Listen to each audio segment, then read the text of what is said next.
This could be like B-roll. Hold on. I don't know where to put this. Oh my God.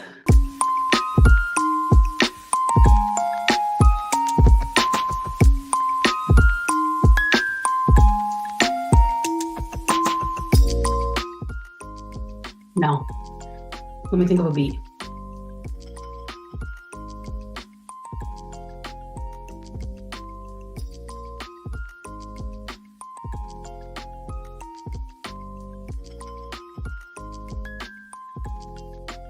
Barça, Barça, Barça. That's the soundtrack. Hey, y'all. What a night. What a night. I had to bust out the crown jewels for this. Hello, Barcelona 4-0. Are we serious? Oh my God. I had to bust out the crown jewels for this spanking, this royal spanking in the Clásico. Okay, I'm getting ahead of myself. I'm getting ahead of myself. I digress. Look at my crown jewels, y'all. Hey, y'all. Welcome to another episode of the greatest football podcast on earth, Francamente. Thank you so much for being here. Make sure to buy us your football content. Visca el Barça, Visca Cataluña y aguante Argentina, la concha de tu madre. Oh my God. What is occurring? I can't. I am in awe. Okay, and we're going back to holding the mic for today because I had to play the... You guys, you have seen me come on here for months and talk about how all I know is Spain, but the S is backwards. And look, the S is backwards. The S is silent. And look, I'm not going to lie and say that I haven't suffered, and we'll talk about Peñarol in a bit. But as of time of recording, the Clásico just ended. Okay, and it was a clásico. Like, what a clásico it was. And look, I have not again, getting ahead of myself. What am I wearing? Obviously, Visca Catalunya, the Catalan heritage kit from, I don't know when, I don't remember when, quite a few years ago. Hate the sponsor, but like, whatever. What is occurring? The universe said, look, you're gonna suffer, but it'll all be worth it. I mean, I don't know if it's worth it. Listen, don't talk to me, okay? This is gonna be an insane episode because this is what it is like to exist as myself, as a Barcelona, Peñarol, and Boca Juniors fan. We did the thing. Look, every time I suffer for football, I talk about how all we know is suffering. We're in Spain, but the S is silent. Blah, blah, blah. We do this to, and look, we do this to ourselves. I'm not going to lie. The first half of this Clásico, okay, I could not breathe. I was about to throw up. Like the whole entire day, I was like taking my EKG thing on my Apple Watch and it like wasn't reading my fingerprint. So I was like, oh great, I'm dead. I'm actually dead. Like I have died, and everything that they say about death, just feeling like you're still there, is true. Because like, why is my EKG not working? I was a wreck. I know some people expected Barcelona to win. I know no one expected the spanking that happened. I know some people expected Barcelona to win, but I didn't, because I am eternally pessimistic / realistic / Uruguayan. So I legit was like, it's going to be another day of suffering. And I still like sat there, my little butt, my big old butt in front of the TV and said, I'm going to do this. I have to do this. This is what fandom is. I was already preparing myself for the tweet, for the post of like, en las buenas y en las malas mucho más, blah, blah, blah, whatever, right? And like, and then a different team came out after the half. Look, I didn't want Hansi Flick here. I didn't want him. I still don't want to like him because he's German. And yeah, that's why. And I have no, it's okay it's okay to do it in this direction. So I feel very English in that the English are also incredibly,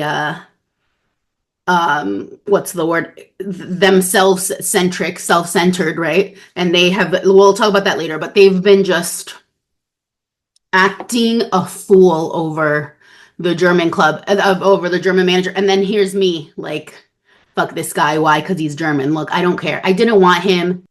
I didn't want him. I didn't want him, but I'll take it. He's made a huge difference. Let's talk about, look, the baby. First of all, let's talk about this, okay? The fact that Barcelona, for a couple years now, since Messi left, has been in shambles. Since before that, but let's call it since Messi left, has been in shambles. We went through the whole mess, the whole thing of, when Xavi was here and it was like, will he, won't he leave? Where he's fired, he's rehired, he's leaving on his own, he's not, blah, blah, blah. It was an emotional roller coaster, right? Again, by the way, I was not Xavi out. So I have to stand on business, right? I wasn't. And like shit that has been happening, maybe like it's evidence that, yeah, maybe it was him. I still don't look, I think there's a mysticism, there's a mystical element to football and teams and chemistry that we'll never really fully understand. But I digress. For a couple of years, Barcelona has been in shambles. And we haven't had much to celebrate in terms of the olden days, right? Like after the Messi days, I think nothing would have lived up to those days for us, right?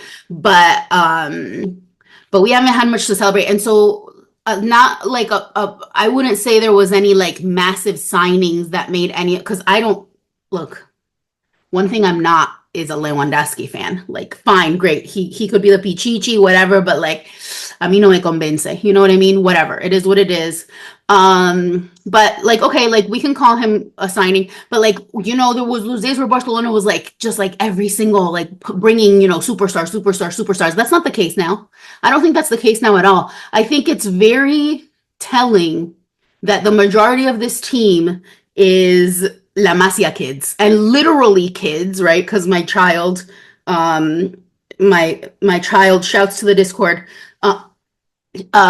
Shamin Lamal, I believe, is the latest trend. No, I think we've devolved it even further than that. My child, the baby, okay, who's wonderful, who's amazing. I think that us putting all of our eggs in the basket of a 17-year-old is a no. Right? It's a no. So it's like, it's great when he delivers, but I will never hold anything against him. He's 17, he's a baby, but like he's delivered, like all these La Masia, like homegrown kids.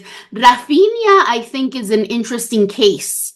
He has been delivering, and he's not like a splash signing either. And also he's not like showboaty. He just kind of came out of left field like this season, just being like amazing and like kind of quiet about it, which we love a humble king. And I just loved, can we talk about how many offsides the Ninja Turtle Donatello got? Like at one point, so the first half I was suffering. I'm not gonna lie, I was suffering. But then like there were times where I blatantly just cracked up at the fact that another offsides had happened. Like, don't do that. Like, look, you're not some little fucking nobody, like a little baby, like whatever, right? Like you are arguably and unfortunately one of the most famous names in the game. And you're going to sit there and miss or like offside score, because it was blatant every time. It was like 8 or 9 offsides that they had. Some were goals and some were like disallowed goals, and some were blatant misses too. You've got Vinicius acting like his fucking mediocre self, because let's be honest, like that motherfucker, I hate him. And I have said this every time I've had to come and defend him from racism. Like, look, I'm being smitten by the universe, okay, for this. But I hate that motherfucker. Every time I have to defend him, I say this. I hate him. I hate his face. I hate how arrogant he is. And I just love to see him suffering. I love to see the Ninja Turtle Mbappe suffering. Like all those motherfuckers. Look, Real Madrid has always attracted that type of player. Arrogant, like self-centered, fucking like overrated. That's the history of Real Madrid. Maybe we'll talk a little bit about the history of Real Madrid and Barcelona in the second half, lest I set myself up for haters. They've been coming. Like this is how you know you're growing. The haters are coming. There was a hater that came for me now that I'm on the shouts to Anticonquista. Now that I'm on the Anticonquista platform, and there's a few more eyes on my work, on my pods. The haters are hating, and I'm kind of loving it. I love to put haters in their place. I think someone said it was especially when with the clip about NYCFC being delusional fucking weirdos, which like I will only say that more often as the time goes on. And someone was like, oh, something like, oh, I bet she doesn't even watch football. Ma'am. I just laughed. I laughed. I did say something about how it was misogyny, but I laughed because that is first of all, that is a misogynist thing that they say to women only, right? Like probably doesn't want. Name one male podcaster that's been said about. You can't, right? But I laugh so much because literally it is 6:38 on Saturday night, and I have not had 1 second of the day where football hasn't been on the TV. And that's a regular Saturday. Like if football's on, I have it on. Okay. So don't talk to me. Don't talk to me. Go watch some real football. Okay. And then let's see who can say you don't watch football. Like, bitch, shut the fuck up. Anyway, I love it. I just love it. Like the haters be hating and I love it. Right. So lest I set myself up for more hate, but I'm never gonna like be silenced for any reason. I will probably talk about the history of Barcelona and Real Madrid in the second half of this podcast, which I haven't done on the podcast, even though that's the thread TM for those OGs that put me on the map in football Twitter. Was the thread about Barcelona and Real Madrid. So, okay, I'm like very distracted by my earrings. So if you're not watching on YouTube, I am wearing crown jewels today because it's a fucking pageant. It's a fucking party. It's a gala. Okay, it's a gala affair tonight. I've got my crown jewels. This headband's digging into my skull, by the way. I hate it. But looks before anything else, obviously. Like slaying before anything else is the vibe. And my earrings, my gala earrings, like it's a party, y'all. It's a party. So yeah, 4-0. It was Lewandowski that opened up the scoring, and when it was 1-0, I still couldn't breathe. 1-0, I know everyone talks about 2-0. 1-0 might be my least favorite scoreline to be winning by, because it's so like fickle, right? That like at any point you can get snatched away from you. I know they say that about 2-0, and 2-0 maybe because we get a little more cocky, and then like anything could change in a second. And I have heard that my whole life, and so I am dubious of a 2-0 win. But like if you're winning by that much, but like a 1-0 really almost puts me in a like more nervous spot than a 1-0, and then a tie, right? So then the second goal came, and I was like, okay, like maybe I breathed for a second, you know, my EKG went down a little. But then the baby, our child, Lamine Yamal. May we never say his name correctly. I apologize. Again, shouts to the Discord. That's a Discord inside joke. If you're not in the Discord, what are you doing? Get in there. My brain is extra. I might have been partaking in, you know, activities that are legal in New Jersey. So my brain's like extra fried. I have no idea what I just said. The baby scored, right? And that's when I was like, okay, Like now, like what is happening? It was a different team that came out after the half. I don't know what Hansi Flick did at the half. I'm still not team Flick by any means. Here we are, 4-0. Who would have thought? I think it had been what, 4 Clásicos in a row that Madrid had won? 4 Clásicos in a row. And what a way to come back to, and it was an historic win at the Bernabeu. At the Bernabeu, like disgusting. I'm so happy because look, a lot of people in my life who are Barcelona fans, quote unquote, allegedly, okay? Some of them are listening, are the kind of fans that I don't understand, okay? They suffer so much when Real Madrid gets anything, especially in a Clásico, but regardless, right? They almost suffer more about Real Madrid winning than they celebrate about Barcelona winning. Does that make sense? It might. If it doesn't, you get what I mean. Hopefully. But I don't understand that. I don't understand that. And I inherited it because I'm talking about my family, my own blood. Okay. And I inherited it a little bit. So I'm trying to actively unlearn that and like be more in the moment of like enjoying a fucking win. And this is the type of shit that makes it all worth it. This is why we, in those moments, in those times where I'm like, I come on here and I'm like, fuck all of this. And I will be like that in a second when I switch gears to talk about Peñarol. But what a joy, what a time to be alive. I'm happy. When was the last time I said that, right? Like, thank you, football, for bringing me this one, parentheses, one, quote, win. Elisa's got her work cut out for her today. But, yeah, I love football, man. I really love football. I really love Barcelona. Visca el Barça. Visca Cataluña. Y aguante Argentina, la concha de tu madre. If y'all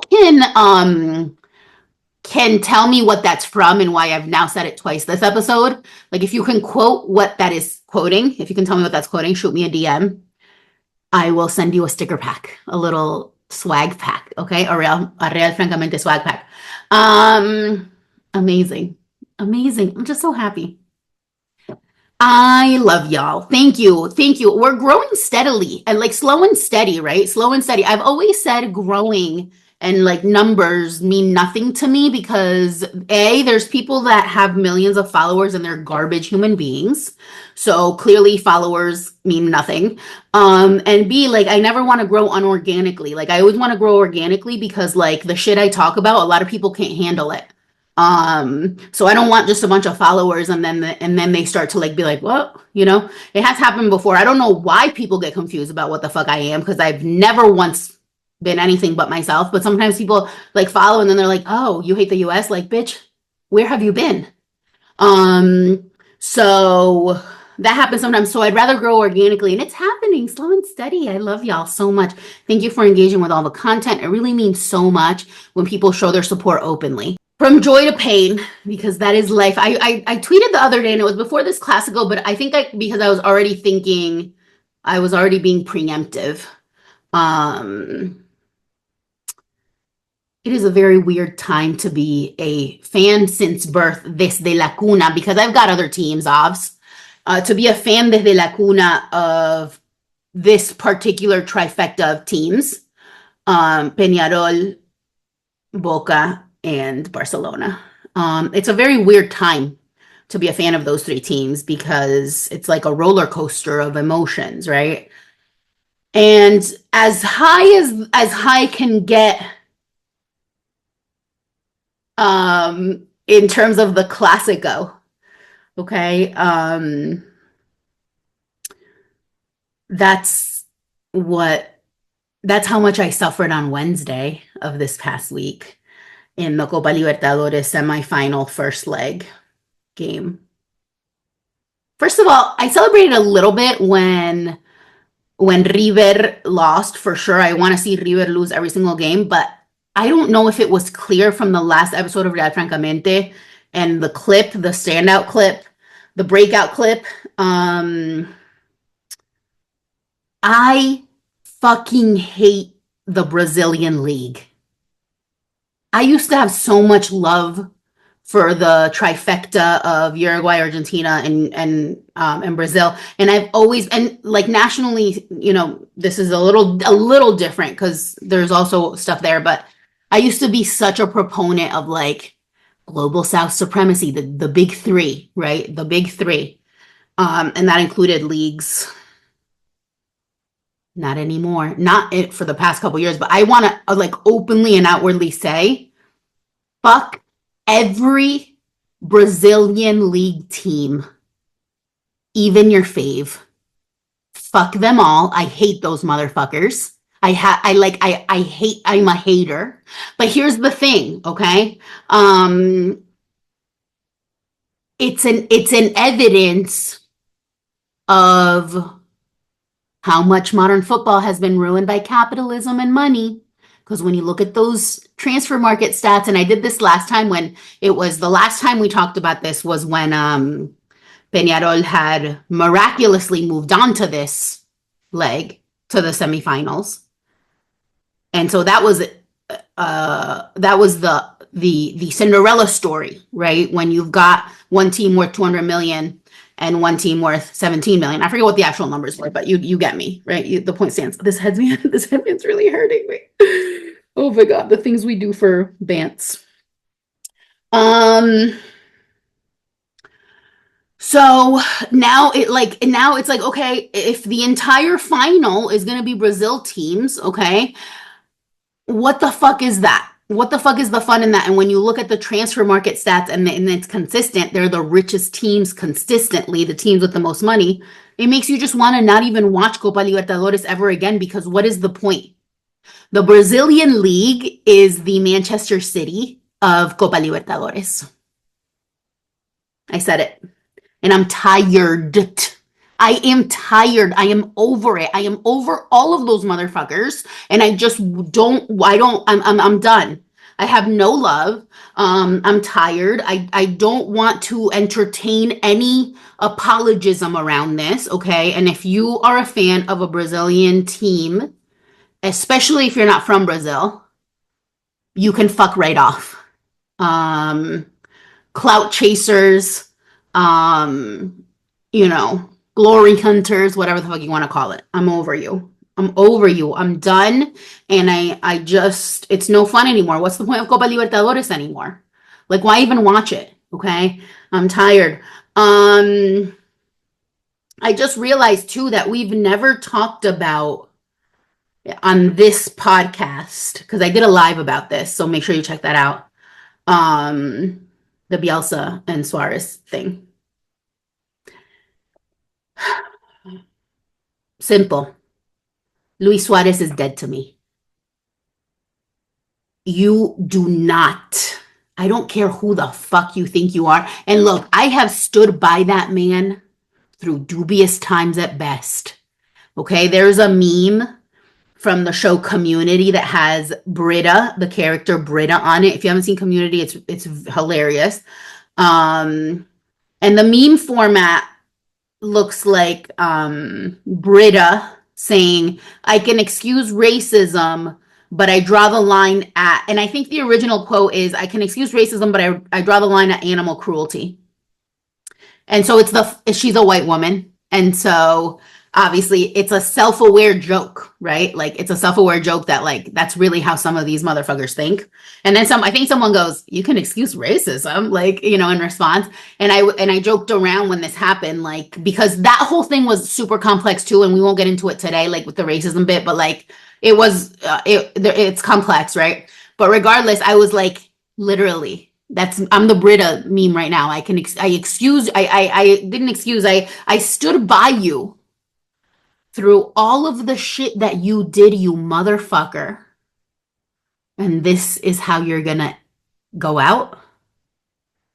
By being a whiny bitch-ass bitch, crying about not being said good morning to? Like, that's your gripe with the greatest fucking manager to ever do it? that literally brought Uruguay out of a hole. Because let's be honest, I was not Maestro Tavares out. I wasn't. But Bielsa changed the game and changed the trajectory of the Uruguayan team. And you're gonna tell me that's your fucking shit. And then all these other little fucking whiny bitch ass bitches, okay, came out to be like, yeah, he told like fucking Forlan's illegitimate son. What is his name? It's never gonna come to me, especially now.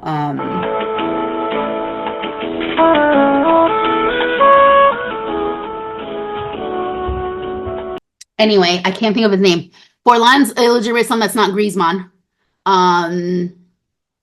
Came out to be like, he told me to take my feet off a chair once. Bitch, are you fucking stupid? Are you stupid? Like, you look like a fucking whiny ass idiot, okay? And then the only one that I saw, because people are saying that Valverde kind of came in defense of Bielsa. I think that's questionable at best, but Josema really like grabbed his balls and said, nah, we're not doing this. And he's the only one that came to be like, what the fuck, right? Also, the fact that like someone like Cavani, a true man, okay, and man is gender neutral, a true man who was like, he didn't need any of the fucking, like despedida shit, the last game shit, the crying, the whatever, like shut the fuck up.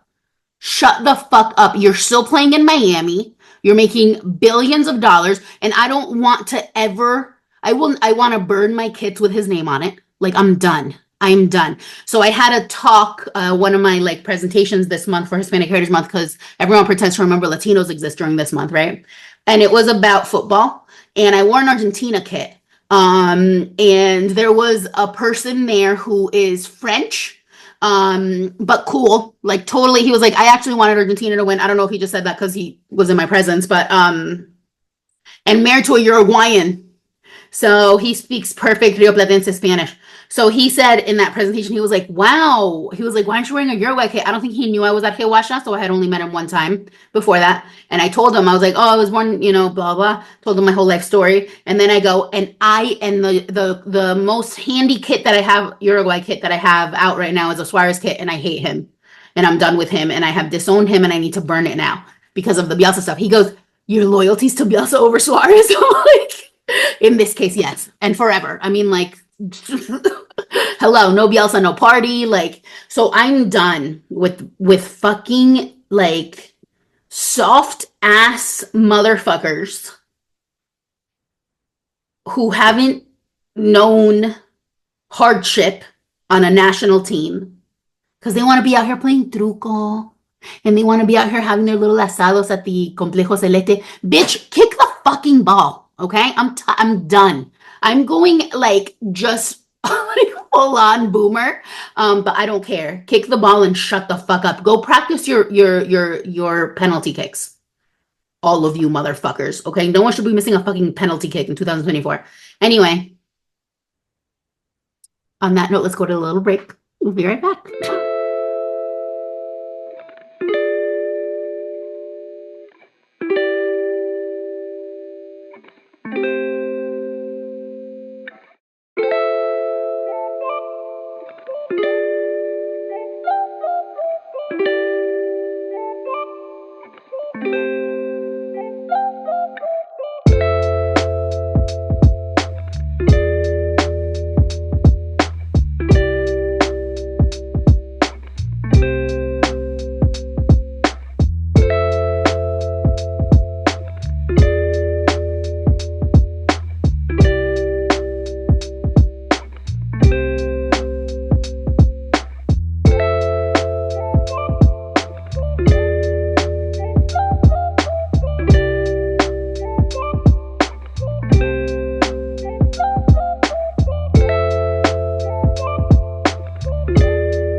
Okay, we're back.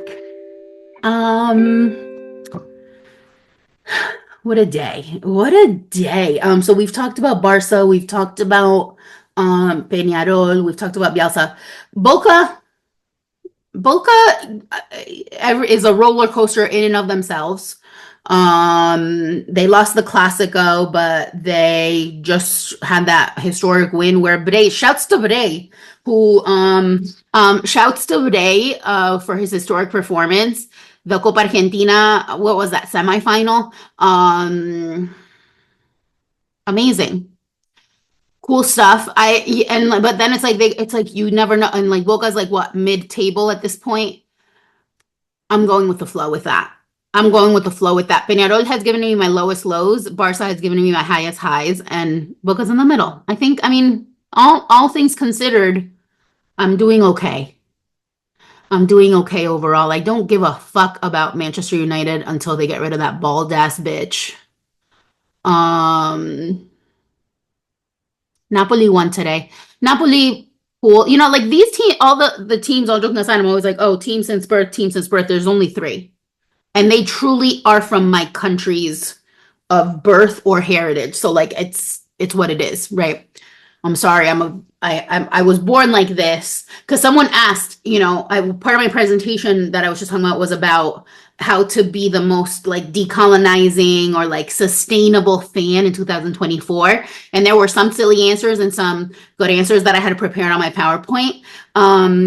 But you know, someone asked like, oh, what, you know, something about this. And my answer was like, I try to support the underdog wherever possible. But like someone said, they're like, you're a fan of Barcelona. Like, yeah, for sure. For sure. Since birth. And I can't help it. And there is a decolonizing reason to that. There is an anti-fascist, anti-imperialist reason for Barcelona being in my blood, which we'll get into now, I guess, a little bit. Look up the thread TM. It's on my website. It's on my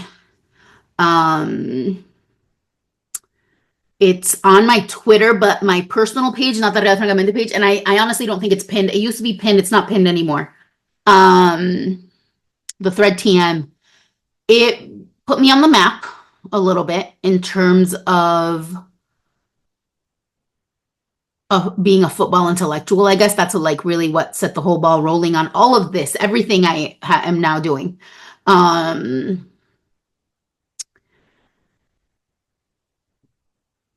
I need to preface this by saying that this is true historically, the history is real, and I am under no delusion that Barcelona in 2024 is some sort of beacon of social justice, okay? Like, I'm going to preface this because when the haters come, I can be like, did you hear that part? Or, okay. I'm under no delusion, and I'm very well aware of how things have evolved. And there is still remnants of that history that plays out in different spaces in terms of Barcelona, the club, in 2024. Okay. So historically, basically, and my thread is well cited, well sourced. Not that I have to prove myself to anyone, but just so y'all know, I have a PhD. So this is my area of research as well. So be really careful when you try to get in a fight with me. And just be sure that you want to go there, okay? Because I'm published and I do this, and this is, I wrote a 500-page dissertation. So just be careful. Just be ready. Just be prepared, okay? To come for me if you're gonna. Historically, Real Madrid is fascism and Barcelona is anti-fascism, okay?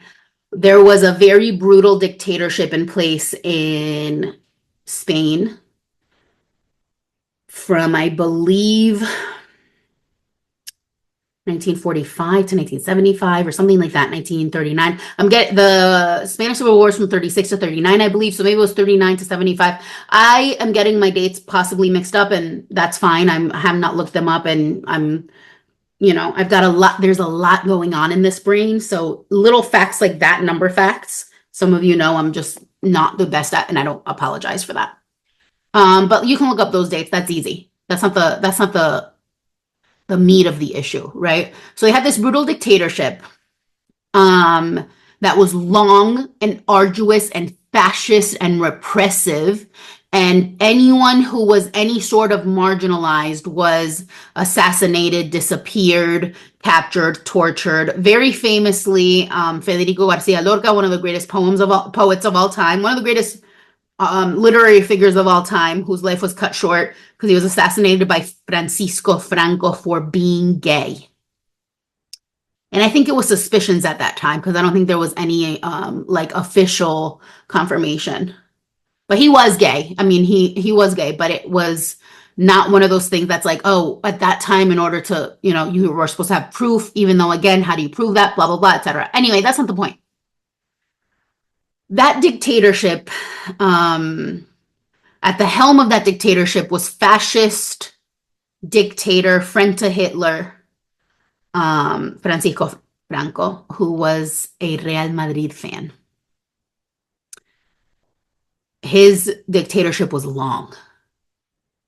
So, in a nutshell, okay, all of the things that Real Madrid, anything that Real Madrid won in that time period is questionable at best. Because under a dictatorship, okay, I don't have to finish that sentence. There is a picture of Real Madrid doing the Hail Hitler hand thing, hand sign, hand motion, salute. And that's what it was. That's what it is. And look, here's the thing. Do I think Real Madrid is still the most fascist team in the world? Yes. Yes. But what I was going to say is, like, obviously it's 2024. I think Real Madrid is one of the blackest teams in La Liga, if not the blackest team in La Liga. And I think that's huge. I think especially Francisco Franco is rolling over in his grave, and that's a great thing. And I commend that.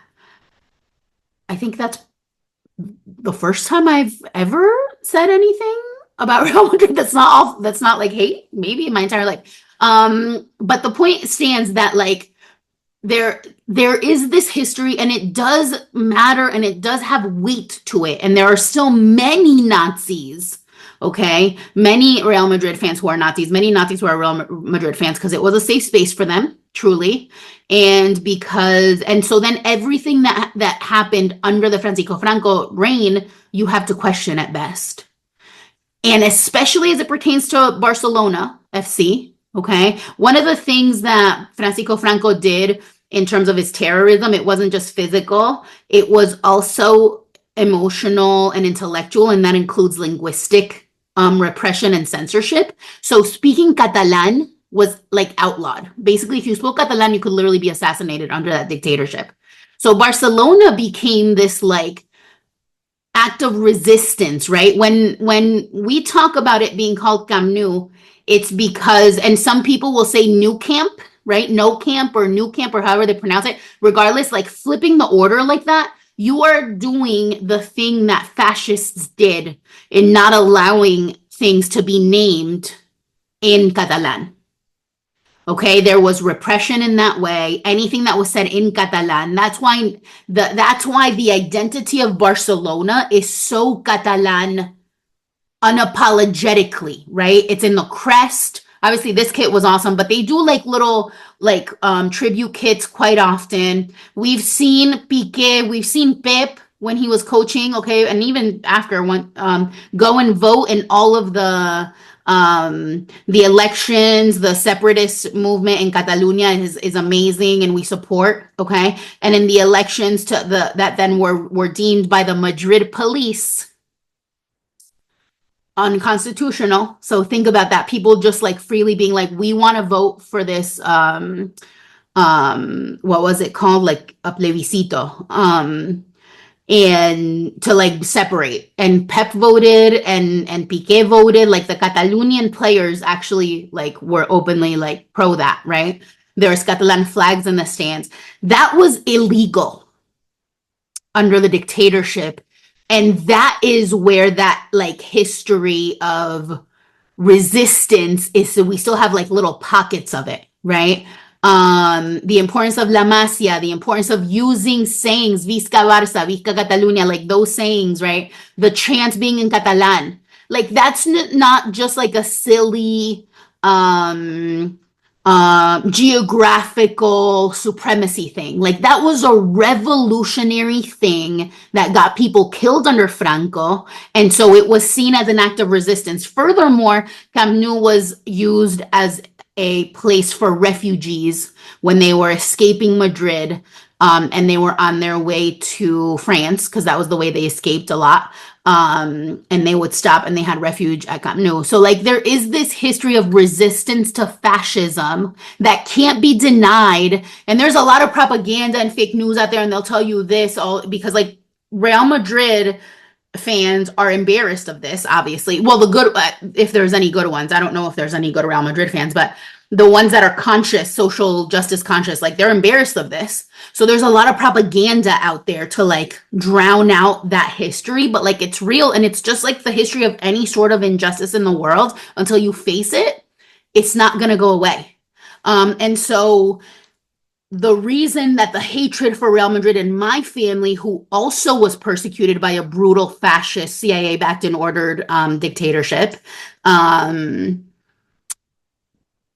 is political, and it's historical, and it has to do with imperialism and with fascism and with colonization, right? Like being a fan of Barcelona is the social justice cause in football historically, right? Again, I will say again for the haters that will listen selectively, okay? This doesn't mean that today Barcelona is not complicit in all sorts of shit with their sponsors from Qatar, with their all these deals they make and all the shit. Look, it's modern football. It's modern football, right? The thing is, fandom a lot of the times, especially for those of us that are from South America and and Europe, is stronger than anything else. And so you kind of like try to do things as sustainably as possible. I say it every day. I do this to myself, and I can stop at any time, but can I? Right? My point when I say that is that like this is like stronger than anything else. It's like a religion, or like stronger than a religion. It's like, it's my blood. It's how I was born. And so I try to be a fan as sustainably as possible. And explaining this history, it's literally just a conversation. Don't go and get defensive on me. It's just the history and the explanation for why the rivalry goes so much deeper than just a fun little banter thing, right? And Real Madrid continues to attract these players that are like arrogant for the most part. I'm not saying every single one, but for the most part, like arrogant and like fash and like just like like those like show offy, like ugh, like every single player on Real Madrid is like detestable. Like their face is like, it just makes me want like knee chances, like his face makes me want to throw up. We know Mbappe's fucking, well, that's a complex one. But like he's arrogant. He follows in the footsteps of his little like idol Ronaldo. So like it's a lineage at this point, right? And I don't know, maybe that's one of those things that we say and do and talk about, and like, but it's real. It's real because people still talk about it. People still like live that history. There's still like relatives of folks who were disappeared, captured, and tortured during that time who are like, could never, right? Like sympathize with the fascist team that is Real Madrid, and other teams like Atletico too. Definitely had ties to the dictatorship. Like Madrid was the epicenter, not only of the country, it's obviously the capital, but it's also where the most repression happened. And so what do we do with that, right? What do we do with that as modern fans? I am an educator fundamentally. So while I'm going to gloat and be so happy when Barcelona beats Real Madrid 4-0, and I'm going to celebrate and I'm going to be so happy, there's always going to be a component of this podcast where you're going to learn something. So hopefully that was today. I thank you so much for your continued support. Y'all are the best. I love you. Make sure to follow me at Francamente on Instagram and Twitter. Follow at Anticonquista on Instagram and YouTube. I am at Dr. Franca Ph.D. on YouTube. Check the show notes for the Discord link if you want to join us and have some fun bants there. And like, subscribe, leave comments, leave ratings, leave reviews. Look, for a small podcast like this, those things really, really go a long way. And I do notice and I do appreciate every single person that takes time out of their day to share my stuff, to comment on my stuff, to like just openly support. So thank y'all. I hope you keep doing it. I love y'all and I'll see you soon. Adios.